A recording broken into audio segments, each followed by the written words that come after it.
What's up guys?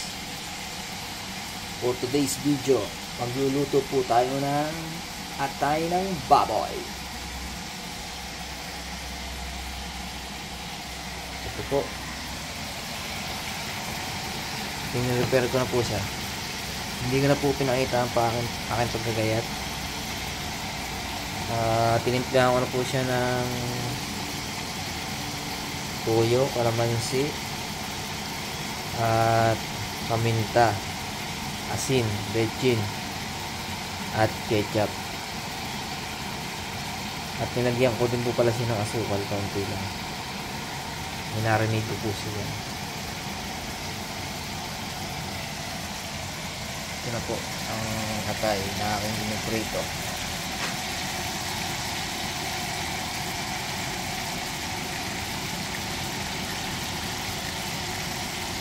Susi po yan.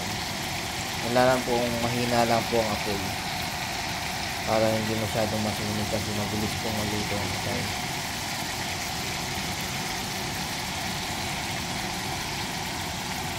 Thanks for watching.